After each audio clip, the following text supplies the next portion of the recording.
صل على رسوله الكريم أما بعد وأعوذ بالله من الشيطان الرجيم بسم الله الرحمن الرحيم وتلك الأيام نداولها بين الناس صدق الله العلي العظيم সবাই বলি সাল্লাল্লাহু আলাইহি ওয়াসাল্লাম। ইসলামী যুব আন্দোলন কর্তৃক আয়োজিত যুব কনভেনশনের সম্মানিত সভাপতি মহাসুবুলিষ্ট আমাদের সেরেতা শ্রদ্ধাভাজন আমির হযরত বিশ্ববন্ধুর চরণে দামাত বরকাতুল আলিয়া, সর্বস্তরের নেতৃবৃন্দ, সকল স্তরের যুবক ভাইরা, আজকে আমাদের খুশিতে মন ভরে গেছে। মনে হয় যেন আজকে আসমানের ফেরেশতাগুলিও এই যুব কনভেনশনের উপস্থিতি দেখে তারা খুশিতে আত্মহারা। যুবক যদি জাগ্রত হয় তাহলে সেই জাতি জাগ্রত হয়, যুবক যদি জাগ্রত হয় দেশ জাগ্রত হয়, যুবক যদি ভালো হয় সেই সমাজটা ভালো হয়ে যায়, যুবক যদি ভালো হয় তাহলে দেশটা ভালো হয়ে যায়। মনে রাখতে হবে ইসলামী যুব আন্দোলন রুহানিয়তের সমন্বিত প্রয়াস, রুহানিয়ত ও জিহাদের সমন্বিত প্রয়াস। এই স্লোগান মনে রাখতে হবে। রুহানিয়তকে বাদ দেওয়া যাবে না,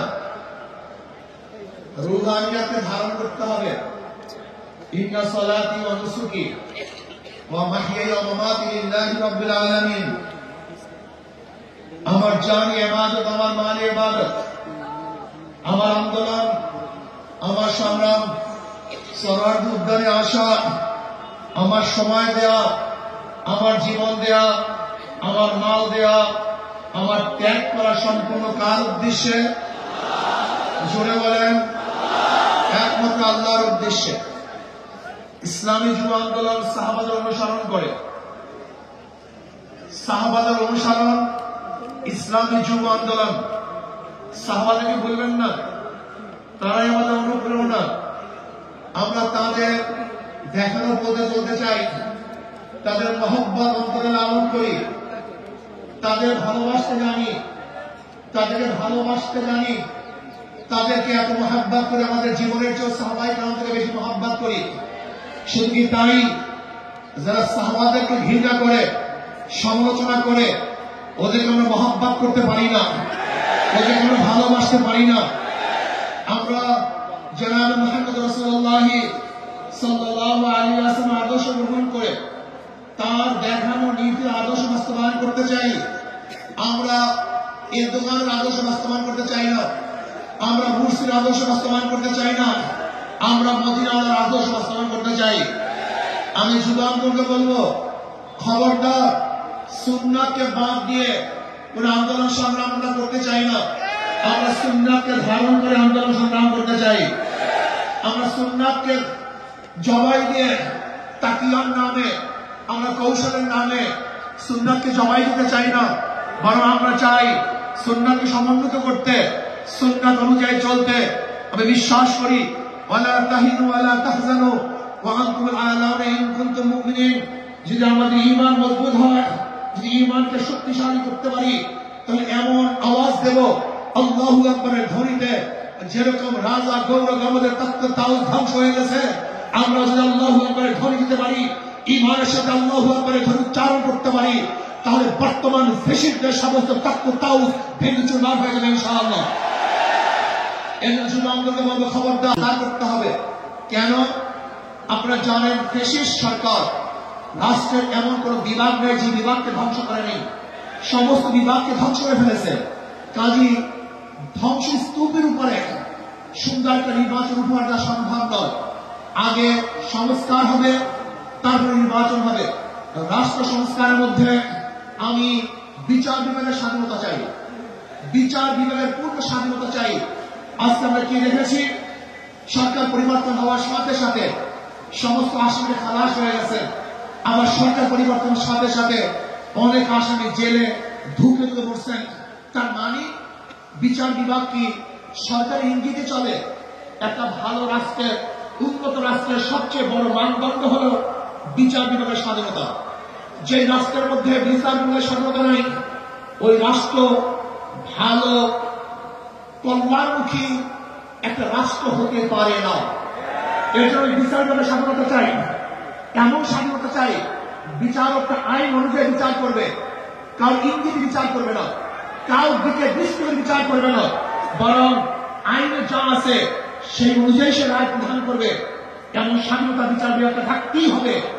এমনকি ওই চেন্নাইকে, চিটংয়ের চেন্নাইকে সেও যদি বিচারের আওতাধীন, সেও যদি আইনের আওতায় খালাস পায়, আমার কোনো আপত্তি নেই। কিন্তু আমিও যদি বিচারের আইনের মাধ্যমে জেলে থাকি, তাহলে আমার আপত্তি নেই। বিচার বিভাগকে স্বাধীন দিতে হবে, কারোর ইঙ্গিতে বিচার বিভাগে চলতে পারে না। যদি বিচার বিভাগের স্বাধীনতা না থাকে, মা হাফেরা হুপেরা, তুমি যে গর্ত খুঁজবা সেই গর্তের মধ্যে একদিন তুমিই পড়বা। এখানে বিচার বিভাগের স্বাধীনতা চাই। নাম্বার 2, সংবিধান সংস্কার। আজকে দেখেছি সেখানে প্রায় 505টা আসন রাখা হয়েছে।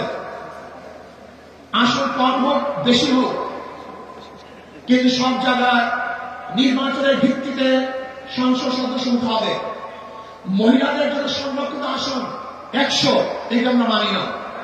যে সংরক্ষিত আসন মহিলাদের জন্য রাখা হয়, এটা মহিলাদের সাথে বৈষম্য করা হয়, তাদেরকে দুর্বল ভাবা হয়। আমরা তো কোঠার বিরুদ্ধে আন্দোলন করেছিলাম। যদি আবার মহিলাদের জন্য কোঠা রাখা হয়, তো আমরা আন্দোলন সাকসেস হই নাই। আমরা বলবো মহিলারা সরাসরি নির্বাচন করবে, নির্দিষ্ট কোনো কোঠা আমরা চাই না। কোন মহিলাদের জন্য নির্দিষ্ট কোঠা থাকবে না, তারা নির্বাচন সরাসরি করবে। কাজেই আমি অন্তর্বর্তী সরকারকে বলবো, মহিলাদের জন্য কোনো নির্দিষ্ট আসন ইসলামী আন্দোলন বাংলাদেশ, এটা আমরা মানতে পারি না, এইটা আমরা চাই না। আমরা চাই বিকল্প বিশিষ্ট হোক, একক্ষ বিশিষ্ট হোক, পিয়ার সিস্টেম নির্বাচন হবে, সংখ্যানুপাতিক নির্বাচন হবে। যদি সংখ্যানুপাতিক নির্বাচন না হয়, পিয়ার সিস্টেম নির্বাচন না হয়, তাহলে আবার কালো টাকা সরাসরি হবে, পেশি শক্তি ব্যবহার করা হবে, মানুষের ভোট অধিকার প্রয়োগ করতে পারবে না। আমাদের আন্দোলন ব্যর্থ হবে। আজকে জুলাই বিপ্লবে ইসলামী আন্দোলন কি ভূমিকা ছিল আপনারা জানেন। 5ই জুলাই বরিশাল আমরা ঘোষণা দিয়েছিলাম যে ছাত্রদের বৈষম্য বিরোধী আন্দোলনের সাথে আমরা সম্পৃক্ত। শুধু কি তাই, সেখান থেকে শুরু করে এমন কোন আন্দোলন নাই, সংগ্রাম নাই যেখানে আমরা মাফি ছিলাম না। আমরা জীবনের মায়া ত্যাগ করে রাস্তায় ঝাঁপিয়ে পড়েছিলাম। আমি বিশ্বাস করি ইসলামী আন্দোলন বাংলাদেশ যেইভাবে দলীয় ব্যানারে বৈষম্য বিরোধী আন্দোলন অংশগ্রহণ করেছে, বাংলাদেশের অন্য কোন সংগঠন দলীয় ব্যানারে এই আন্দোলন সম্পৃক্ত ছিল না। শুধু তাই, ইসলামী আন্দোলন বাংলাদেশের যারা শীর্ষস্থানীয় লিডার নেতা, তারাই মাঠে ছিল। কিন্তু যারা বৈষম্য বিরোধী আন্দোলনের বিরোধিতা করেছে, বলেছে যে এই সংগ্রামের সাথে আন্দোলনের সাথে আমরা সম্পৃক্ত নাই, তারা যদি আজকে নতুন ভাবে ক্ষমতা দেওয়ার স্বপ্ন দেখে, এদেশের জনগণ সেই স্বপ্ন পূরণ হতে দেবে না। সংস্কারের পরেই নির্বাচন হবে। আজকে সংস্কার করতে যারা বাধা সৃষ্টি করেছেন, আমি বলবো দীর্ঘ 16 বছর কোথায় ছিলেন? রাত ডাক সেটাই বলবো, দিনটা আপনারা কোথায় ছিলেন? প্রতিবাদ, ঈদের কথা বলেছেন, ঈদের পরে আমরা আন্দোলন করব, ঈদের পরে সংগ্রাম করব, ঈদের পরে সেইটা করব। হাজার ঈদ চলে গেছে, আপনারা আন্দোলন করতে পারেন নাই। কিন্তু ছাত্র জনতা আজকে আন্দোলনের ভিত্তিতে যে অর্জন করেছে, সেই অর্জনকে ধ্বংস করার চক্রান্ত করতেছেন।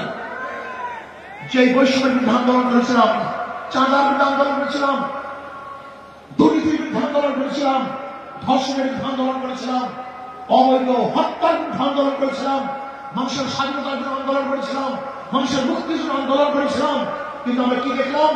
5ই আগস্টের পরে আবারও চাঁদাবাজি, আবারও দখলদারি, আবারও দুর্নীতি। না, বাংলাদেশের মানুষ এই চাঁদাবাজি আর দেখতে চায় না, দুর্নীতি আর দেখতে চায় না।